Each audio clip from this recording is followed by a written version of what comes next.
not a YouTuber, just like expressing my opinion. And in this video here, we're going to talk about Black Lives Matter, the concept of black on black crime, and police brutality. I don't even know what I'm going to name this one.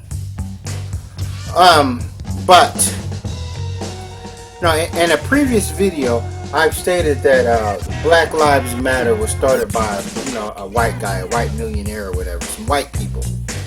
I think it was people like Tariq Nasheed is putting that information out there. It's false. Black Lives Matter was established by black women.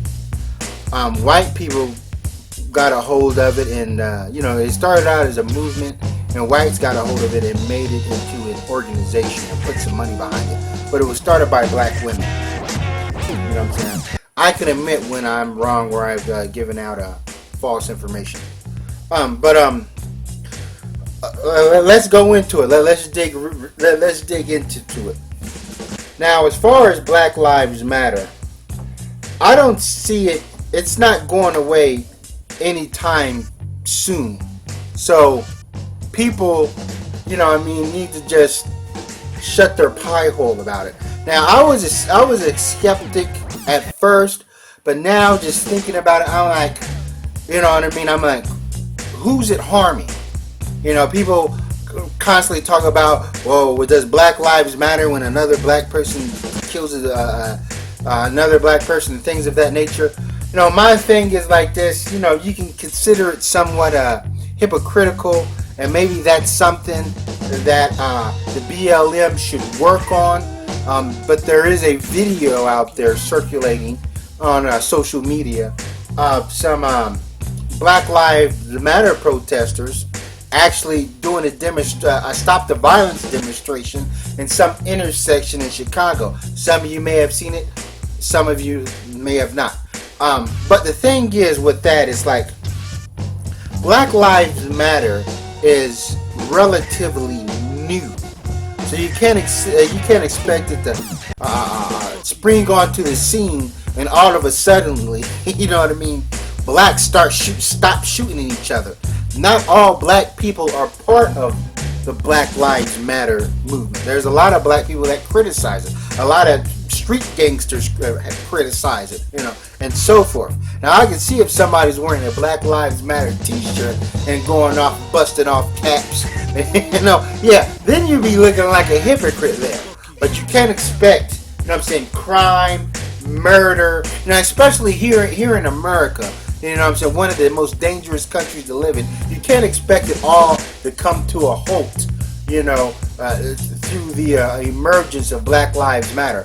It's not realistic, but give it time. And my thing is, I'm not promoting Black Lives Matter and so forth, but who's it hurt? You know what I mean? I'm like, we got other things to worry about than worry about the agenda of Black Lives Matter. But I would say that they are the new Black Panthers, because let's face it, they have grabbed the attention of some very powerful people. And think about the police.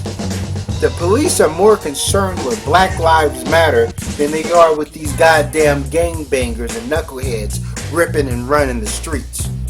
I'm like, we got police officers shooting themselves and then blaming it on mysterious Black Lives Matter members. You know what I mean? I didn't know phantoms were part of the Black Lives Matter movement. That's the thing. So they're chipping the police ass.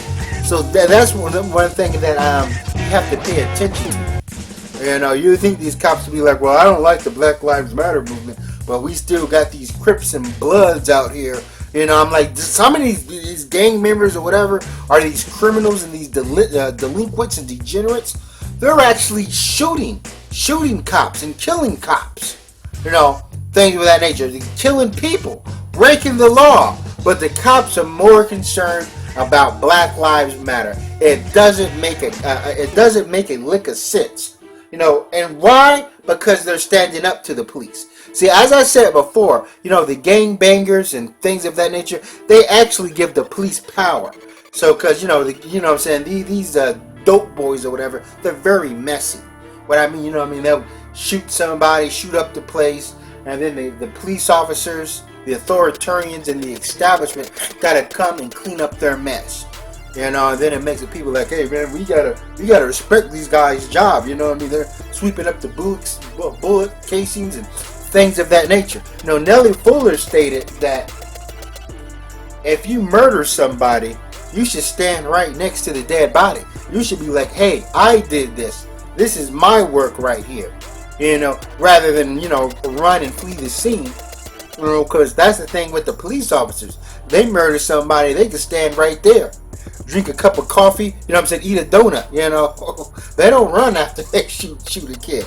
You know, and that's the thing. So, now we're going to go into the principles of power. See, the thing is, now, people have stated that, being shot by a cop or killed by a cop is very rare.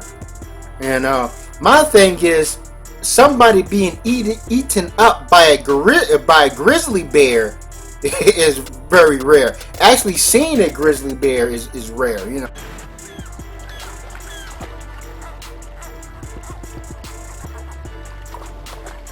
Unless you live in Wyoming or Colorado. But if I seen a fucking grizzly bear in my backyard, I'm not gonna fuck with it. I'm not gonna be like, oh, you know what I'm saying? Grizzly bears hardly ever kill people, so I don't got nothing to worry about. You know. So with a cop, and you know, so when we go into this concept of black on black crime and police officers, you know, thing is like this.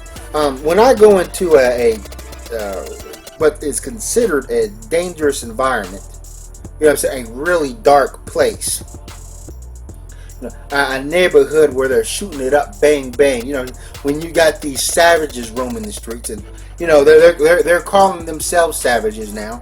You know, like DJ Academics would say, they're trying to earn their coon packs. You know, I have the option of one, not going into that area. I have the option to curry protection, and if one of these little knuckle dragging flat-foot mud walkers approach me in a hostile way, you know, I can defend myself, I can run, or I can give them my money, you know, and say, hey, I don't want no any problems, you know what I'm saying? Options are open to me, but you know what I'm saying, these delinquents don't have any more power than I do. Matter of fact, if I'm a legal gun owner, if I'm a law-abiding citizen, I have more power than them. Now, when it comes to a police officers, and when they have me in their radar, when they pull me over and so forth, you know, I have to comply. I have no power. I can run, and they can chase me and put a warrant out for me, but there's no getting around it. You know, even if they violate their own code and policy, you know, even if they abandon their code of conduct, I am still at their mercy. Get what I'm saying? Imagine, you know, the chokehold was outlawed in New York. Now imagine if Eric Garner pulled out a switchblade and started, you know, saying he can't breathe and started stabbing the officer in his hand there. You know, it would have really been a done deal. Even though the officer is using unorthodox procedures, something he wasn't, and then the fact that they're, you know what I'm saying, apprehending this guy for just selling loose cigarettes and things of that nature. If he pulls out a weapon and protect yourself against the cops, you know, even if the cops are trying to kill you, you're not going to win in that situation. You have absolutely no power. It ain't like a typical street thug puts you in a headlock. Yeah, you grab it like, you know, self-defense. But with a cop, no. Even if that cop is acting very roguish. That's the point where I'm getting at. Principles of power. You know what I'm saying? The reason why it's so devastating when a police officer guns down, you know what I'm saying, one of our little black brothers, our older black brothers, you know, Because the amount of power they have. That's the thing. The amount of power. You know, you know what I'm saying. They got, and the cops. You know what I'm saying. They got the whole entire city, whole entire establishment behind them. Judge things of that nature, and also they're getting paid. They get a paycheck. You know, they got pensions, 401k, and medical, a retirement program. You know, and that's the thing. You know, in a pretty much a free car to drive. Because a lot of cop cars, they take the car home to their house, and then they use their own car for leisure. I seen a guy, you know, going out on a date, and he was just in regular clothes, and you know, he's out on a date with some female or whatnot. You know, that's a pretty scary date. You know, I mean, to go out on a date with a cop in in his cop car. You know, what you gonna say? Well, you know, if that cop gets aggressive, what you gonna do? You know, he could be like, you know, self-defense. but that's the thing there. Now, when you're dealing with these low lives out here on the streets, what future do they have? You have the power to lock them up. You got, you know, cops have so many methods at their exposure that they can do. You know, some cops, depending on where you at, can command citizens to run out and catch them. You know, but yeah. So that's the thing, and that's the thing we have to be.